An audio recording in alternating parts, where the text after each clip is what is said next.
What's going on, everybody? We are back in the garage today for part 3 of this project, Yamaha YFZ450. Want to give a huge shout out and thank you to Hannah Hunter at Hurricane Blastings. She ended up cleaning these cases for us. I just gave her, this will be the second set of cases I just gave her. I just gave her a third set. That set of cases is for me. We had these clean. We had the real-time build video we just did for my buddy Mark. We had those cases cleaned. She does a great job, guys. I'm going to leave all her info in the description. If you need any parts vapor blasted, check her out. She's right in PA. You can ship her parts. You can ship your parts to her. It's very easy. She's got a quick turnaround time. Very reasonable price. So these things came out great. I'll give you guys a closer look. But it's going to be go time now for this engine. Look at these things. These things are, they look brand new. So we're going to make this quick, guys. We're just going to do this in time lapse, seeing as how we just did a real-time build on the first of 3 engines that I'm doing. So we're not going to drag this out. We'll do this in time lapse. We might break away from the time lapse and give you guys some updates here and there, but at least for the engine, we're going to try to get most of this done this afternoon. And then we'll make another video where we get it into the quad and fire it up. We do have additional items, like I said in part 1. We have additional items to take care of on this quad, this project quad. So those will also be in this video series. But today's mission, we're building an engine, boys. Let's go.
All right, guys, we're like 90% complete. Solid afternoon. I will say that this took me less than 2.5 hours. I got the cases from UPS at 2:30. It's 5:15. Obviously, right when I got the cases, I opened them up, cleaned them up. I did one case half at a time, put it in my grill outside, heated it up, dropped the bearings in, did the other case, dropped the bearings in. I let them cool down, then we slapped them together.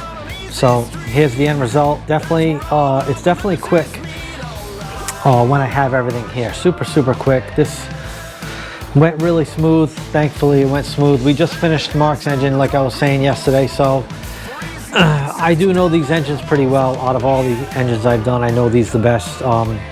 Yesterday we did the top end on this because we got the head yesterday. So that was the final part to this video. But stay tuned. That is going to drop pretty soon. You'll see part 1 and maybe part 2 before this video series drops, or at least before this part of this video series drops. But if you guys need a reference video in real time, check that one out.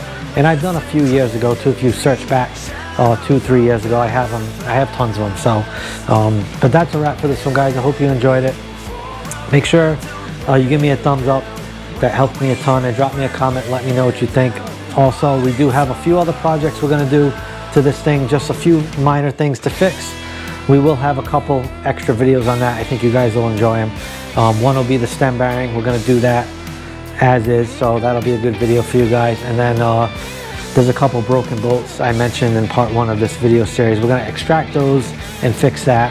And I think that might be it, but I'll check my list. But as always, guys, thanks for watching. If you're not yet, please make sure you subscribe, and we'll see you on the next one. All right, peace.